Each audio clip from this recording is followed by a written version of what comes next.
Dulu ternama, sekarang merasa bukan siapa-siapa. Saat sepi job akibat pandemi COVID-19, Thalita mengambil keputusan besar yang mengubah hidupnya.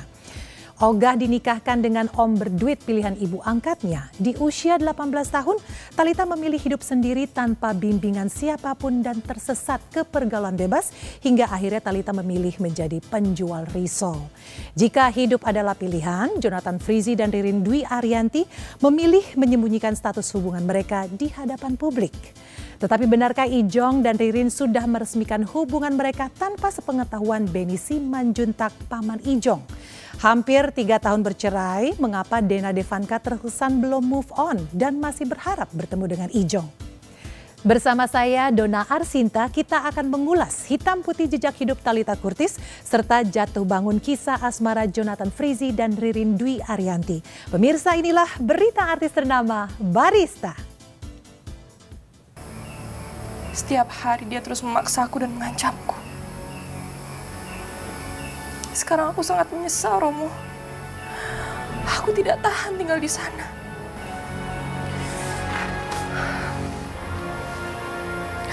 Romo,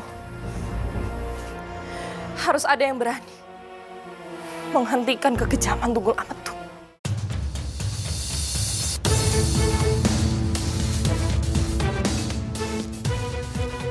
Sosok mantan Ratu FTV Thalita Curtis Win mendadak viral pasca mengungkap hidupnya yang seolah lebih dramatis dari cerita FTV. Plot twist atau perubahan alur cerita dalam hidup Thalita yang di luar Nurul bikin sebagian netizen shock berat lantaran tak menyangka wanita cantik, cerdas dan selalu tampil ceria seperti Thalita bisa terus-terusan hidup nelangsa dan kini minder dengan berat badannya. Saking pedihnya liku hidup Thalita, artis berusia 22 tahun itu tak lagi bisa mengekspresikan jerit tangisnya. Telaga air mata Thalita seolah kering karena sudah terkuras sejak bayi hingga usianya menginjak dewasa. Kamu ngerasanya gimana gitu loh sekarang? Jujur enggak ngerasain apa-apa. Whatever happens in my life, aku merasa aku sudah terbiasa aja. Mau nggak mau harus sudah terbiasa gitu. Udah nggak bisa sedih lagi, terus nggak bisa nangis loh sekarang. Udah nggak bukan suatu hal yang shocking for me, Kak. Aku berserah aja apa yang mau dikasih, ke depannya jalannya mau gimana, mau disakitin lagi, mau dihancurin lagi, it's okay, udah biasa. I'm fine, I'm good, I can take care of all of that, what's gonna happen gitu. Yang aku lihat di video itu yang dia tinggal di kontrakan itu kontrakan Om atau kontrakan kita bertiga. Oh itu, oh kontrakan bertiga. Oh itu. Jadi Om juga ngontrak. Iya. Terus kenapa kisah ini bisa sampai rame gara-gara apa ya? Kisahmu itu ya? Nggak, karena mungkin artis FTV jualan di pinggir jalan. Iya, gara-gara siapa yang naikin ya? TikTok ini siapa gitu yang naikin? Hah? Oh TikToknya kamu kali, oh kamu punya TikTok, iya, kamu bercerita. Iya, aku memang bikin video setiap hari jualan segala macam lagi. Sekarang yang gue denger lu jualan di mana? Di Bojonggede, Bogor, di Indomaret Gaperi. Jadi aku satu lapak sama Indomaret. Karena kalau aku saat itu mikirnya bukan perbandingan lagi, tapi udah bertahan hidup. Okay guys, we're back. Did you miss us? Because we missed you. Ya pemirsa, saat ini saya sedang berada di tempat jualannya Thalita Curtis, di mana dia di sini jualan risol, chicken katsu setiap harinya sebelum berita dia viral. Biasanya dia jualan dari pagi, kemudian sore hari. Jadi dari pagi itu biasanya jualan jam 7 sampai jam 9, kemudian dia tutup dan berjualan lagi sore hari sekitar jam 5 atau setengah 6 sampai jam 8 malam. Ya, dari artis ternama menjadi penjual risol pinggir jalan hanyalah satu dari sekian plot twist hidup Thalita yang tak terbayangkan sebagian netizen. Toh banyak artis ternama yang sekarang hidup melarat karena sepi job serta tak bisa save money semasa jaya. Namun, masalah hidup Thalita amat complicated dan syarat mengandung bawang. Publik dan netizen yang tak habis pikir mengapa Thalita dijadikan mesin uang keluarga baru tahu alasan logis yang membuat Artika ibundanya menuntut balasan materi atas pengorbanannya membesarkan Thalita. Ternyata Wanita yang merawat Thalita sejak bayi adalah ibu angkat yang seolah tak bisa mencintainya dengan tulus. Aku itu sebenarnya mamaku yang sekarang tuh bukan mama kandung. Oke. Gitu. Ini plot twistnya yang tadi. Ini plot twist yang aku bilang. Ini bener-bener plot twist. Kenapa bisa gitu? Iya nggak kenapa-napa. Jadi selama ini kau nggak tahu itu mamamu? Kayak bukan kandung? Tahu. Oh. Aku baru tahu tuh di umur kelas 4 SD. Jadi you punya papa, nikah sama... Papaku pun juga bukan papa kandung. What happened? Gimana ceritanya? Iya. Jadi dulu mama kandungku tuh udah meninggal sebenarnya. Dari umur aku 3 tahun. Kalau papa kandungku aku nggak tahu siapa sampai sekarang. Ini balik lagi ya, aku membuka ini Kak. Bukan berarti aku membuka ini nggak berat loh buat aku. Ini berat banget loh. I'm sorry. Iya, ini berat banget. Ini bukan suatu hal yang gampang yang... Karena aku juga mikirin mamaku, karena mamaku akan terus sampai selamanya dicap sebagai orang tua angkat. Gitu. Yang tadinya semua orang nggak tahu, sekarang semua orang tahu. Terus kamu tahu sejak kapan kalau itu bukan mama kandungmu? Sejak kelas 4 SD. Udah Aku nemu akte. Tapi dia nggak tahu kalau kamu tahu. Tahu. Tahu, Kak. Oke, jadi awalnya kelas 4 SD kamu nemu akte nih. Akte. Akte ini apa isinya? Isinya nama mama kandungku sama ternyata aku tuh anak ketiga. Gitu. Terus tapi beda bapak sama yang 2 awal. Beda bapak sama? Yang 2 awal. Yang 2 awal? Dia punya anak lagi 2, aku nggak tahu siapa. Oh oke. Nama mama aslimu siapa? Emi Susanti namanya. Emi Susanti. Sudah berpulang. Sudah berpulang kecelakaan saat mengandung.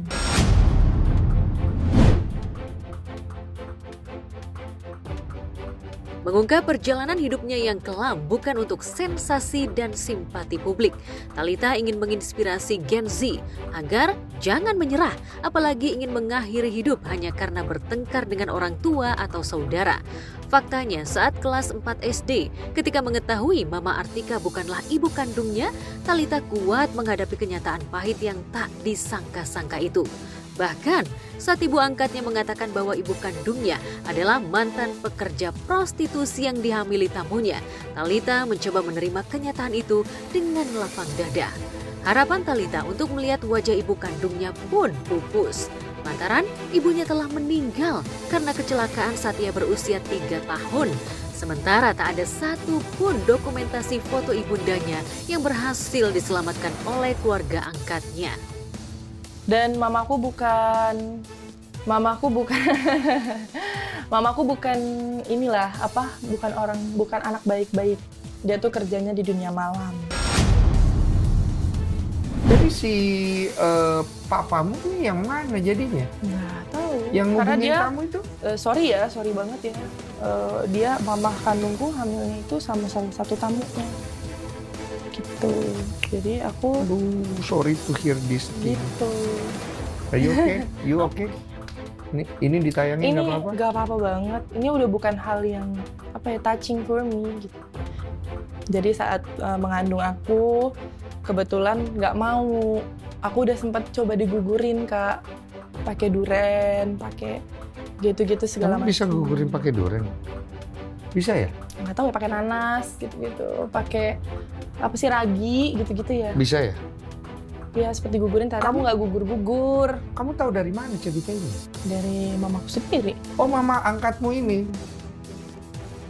Gitu. Oh, jadi pas kamu nemu itu, kamu konfrontir ke mamamu ini, mama angkat. Terus dia jelasin, mamamu yang asli sama tamunya gitu ceritanya. Dan kau nggak tahu tamunya ini siapa? Sampai hari ini aku nggak tahu. Sampai hari ini aku nggak tahu bentuk muka mamaku, aku nggak tahu. Karena nggak ada foto yang ditinggalin. Kuburannya nggak dikasih tahu. Aku sempat nanya, aku mau ke kuburannya dong. Mau kenal aja minimal aku tahu lah aku dari siapa. Karena aku bener-bener nggak ada nih, aku nggak tahu siapa-siapa. Aku nih siapa? Kalau nggak salah ya 2008. Kalau nggak salah ya. Itu kejadian 2008 kalau nggak salah ya. Itu saya SMA kelas 3 apa ya. Nggak dikasih tahu di mana makamnya. Nggak dikasih tahu siapa nenek aslinya. Sampai sekarang.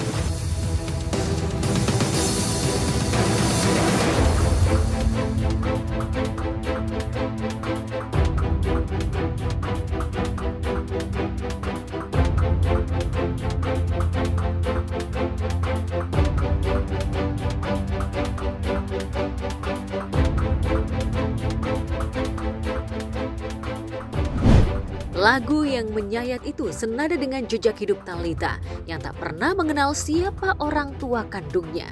Setidaknya pelukan hangat ibundanya saat ia lahir ke dunia juga tak pernah dirasakan oleh artis kelahiran 6 Juli 2002 ini. Entah fakta atau karangan semata, Thalita tahu dari ibu angkatnya bahwa ibu kandungnya pernah berusaha menggagalkannya lahir ke dunia.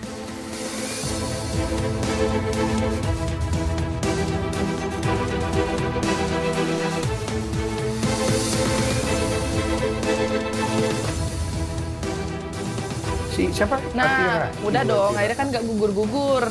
Nah, salah satu sahabatnya mama kandungku, nelpon lah ke si mama angkatku. Gue ada ini nih yang mau apa sih? Ada sahabat gue yang hamil. Saat itu mamaku, aku nggak ngerti apa papaku yang nggak bisa punya anak atau kayaknya mamaku bisa punya anak, cuman papaku nggak bisa, papa angkatku. Iya, ini papa angkat ya. Jadi kayak mau nggak gini, tapi anak dari siapa nggak tahu, bla bla. Cuma lo mau nggak gini? Ya udah nggak apa-apa deh, gue urusin deh dia hamilnya gitu. Nah ya udah, akhirnya hidup enak sama mama angkatku sama papa angkatku. Oh, kamu dibawa? Nggak, si mamaku dibawa dulu, diurusin mereka. Sampai melahirkan? Sampai melahirkan. Terus kamu? Saat melahirkan itu, mama kandungku udah nggak mau ngelihat aku sama sekali. Udah dibawa deh. Gitu. Terus kamu ikutlah sama si mama. Nah, mama. Siapa sih namanya tadi? Atira? Artika, mama Artika. Sama papamu yang bule ini.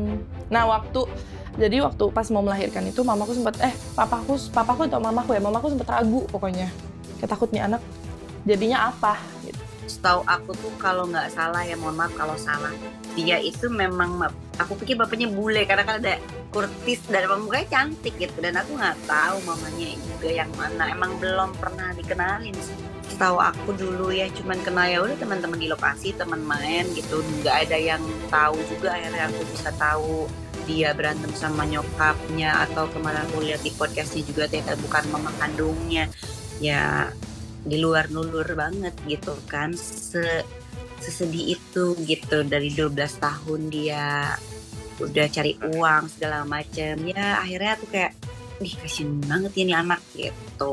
Ya kalau dibilang kaget ya kaget lah, maksudnya mendengar saya ada di, ya maksudnya udah di berita nasional ini kan saya terblow up kayak gini gitu kan.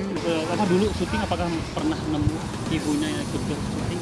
Nggak pernah, aku nggak pernah kenal ibunya atau gimana sih. Jadi nggak tahu sedekat apa mungkin atau sejauh apa? Iya. Buat Tal, kamu jangan patah semangat ya.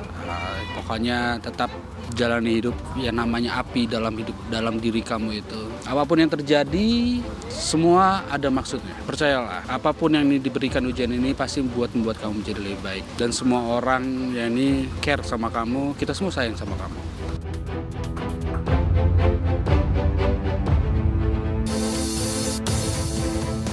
Sejak dijejali kisah tentang anak kandung yang tak diinginkan orang tuanya, pikiran kanak-kanak Thalita juga seolah dipaksa untuk mencerna keadaan bahwa ia harus berterima kasih pada keluarga ibu angkatnya dan tak lupa membalas jasa ibu angkatnya dengan cara membahagiakannya. Jika yang membahagiakan ibu angkatnya hanyalah uang, maka Thalita rela melakukan apa saja agar tetap mendapat limpahan kasih sayang. Maka di usia 12 tahun saat duduk di bangku kelas 6 SD, plot twist hidup Thalita berubah total. Ia rela tidak melanjutkan ke sekolah formal pasca lulus SD agar bisa menjadi tulang punggung keluarga, syuting sampai pagi demi mendapatkan rupiah. Apa wujudmu menjadi tidak utuh seperti itu? Seharusnya kamu tidak perlu mempertanyakan hal itu, Nawangwulan. Bukankah wajar jika wujudku menjadi samar seperti ini? Mengingat bentuk fisikku, atau yang kau sebut sebagai bunga bidadari itu telah rusak. Apa tujuanmu menemuiku, Nawangwulan? Aku ingin meminta petunjuk darimu. Petunjuk? Bukankah aku adalah jati dirimu sebagai seorang bidadari? Iya, aku mengerti.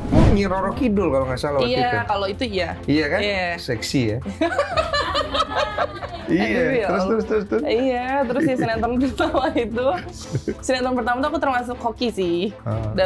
Datang ke PH-nya langsung, terus ternyata mereka udah casting berbulan-bulan nggak dapet peran. Aku datang, besoknya langsung lock. Ya kebetulan cocok di kamu. Kebetulan cocok di aku, rezeki ya, namanya rezeki, kita nggak ada yang tahu ya. Emang kita tuh pernah kerja bareng, pernah main bareng gitu kan. Di terakhir sinetron tuh Kian Santang season 2 lah. Badannya juga emang masih kecil gitu kan, terus ya masih baik-baik aja. Mungkin baik-baiknya tuh kayak aku nggak tahu cerita aslinya gitu kan. Karena pas sekarang lagi viral tuh ya agak kaget juga sih, sampai kemarin lihat salah satu podcast di Denny Sumargo ya yang ngomong kayak gitu kan, baru tahu gitu akhirnya. Selama ini sih dia juga nggak pernah yang cerita-cerita tentang orang tuanya kayak gitu tuh enggak sih. Karakter dia nggak pernah berubah, aku tahu dia gitu. Maksudnya kenal dia, maksudnya dia itu karakternya pada saat kita syuting bareng juga kayak situ, dia nggak pernah yang namanya selalu mengumbar masalah pribadi dia, padahal dia ada masalah. Akhirnya maksudnya dia sempat cerita gitu, tapi dia nggak pernah mau mengumbar gitu. Maksudnya di depan kru, depan kita para pemain itu bisa dia selalu ceria. Di awal karir, hubungan Thalita dengan Mama Artika ibu angkatnya memang terjalin baik. Thalita percaya bahwa Mama Artika adalah satu-satunya orang yang peduli padanya. Sementara mantan suami Mama Artika yang berasal dari Australia yang pernah menjadi ayah angkat Thalita pergi setelah bercerai dengan ibu angkatnya. Itu sebabnya target Thalita pasca memenangkan ajang pencarian bakat di tahun 2015 saat usianya baru 13 tahun adalah mencari uang sebanyak-banyaknya untuk menyenangkan hati ibu angkatnya. Thalita pun tak pernah tahu berapa honornya sekali main sinetron karena semua diatur dan bermuara ke rekening ibu angkat sekaligus manajernya. Aktor Rama Michael yang mengenal Thalita sejak ABG tahu benar seperti apa perjuangan Thalita di lokasi syuting. Ivan, om Thalita dari pihak ibu angkatnya juga tahu betapa besarnya bakti Thalita terhadap ibu angkatnya. Hingga rela menjalani syuting dari pagi sampai pagi lagi. Iya bukan pernah ya, iya emang kenyataannya. Ya sebenarnya ini rahasia 22 tahun ya. Ya baru pecah sekarang. Mungkin udah waktunya kali ya. Itu anak udah dewasa, udah tahu jalan hidupnya mau kemana gitu. Masih muda. Ya masih kecil, tahu. Terus ya karena namanya anak ya, nggak berani berontak. Jadi ngikut aja apa alurnya. Jadi setiap komunikasi malah jadi ribut. Ribut terus. Banyak kok saksinya. Banyak banget Kak. Yang ngomong, kenapa berantem mulu sih sama mak lu? Kayak nggak cocok gitu. Tapi kalau lagi sweet, kalau lagi peluk-pelukan sweet banget. Momen kayak gitu terjadi gara-gara apa biasanya? Kalau yang sweet banget kayak gitu-gitu. Lebih ke apa ya Kak? Aku merasanya gini ya. Hubungan aku sama dia itu lebih ke transaksional. Oh kalau lagi ada duit. Yes, aku merasanya seperti itu. Kalau ada duit jadi pada enak nih. Yes. Oh, kamu merasanya jadi if begitu. There's money, there's love. If there's no money, there's no love. Kak Thalita, kalau kita besok wawancara boleh nggak? Dia sayang gitu, maksudnya dia baik, karena dia baik kok, karena dia baik banget. Untuk syutingnya istilahnya dia salah satu kalau misalnya aku maksudnya sebagai lawan main yang cepet tanggap dan istilahnya smart gitu kan, pada bagus sih. Dia mungkin keadaan masalah yang membuat dia menjadi depres atau gimana. Jadi waktu itu ya salah satu project juga dari MNC Picture itu kan. Dia udah sama asisten, terus sama ada teman baiknya gitu, maksudnya yang selalu menemani dia kayak gitu dia. Iya dia maksudnya akrab kok. Maksudnya di sama pemain lain, maksudnya dengan kru, maksudnya termasuk yang friendly lah. Maksudnya bukan yang dibilang kayak, "Woi, siapa nih artis?" Nggak kayak gitu kok. Dia friendly gitu dan semua kru ya maksudnya senang maksudnya sama dia.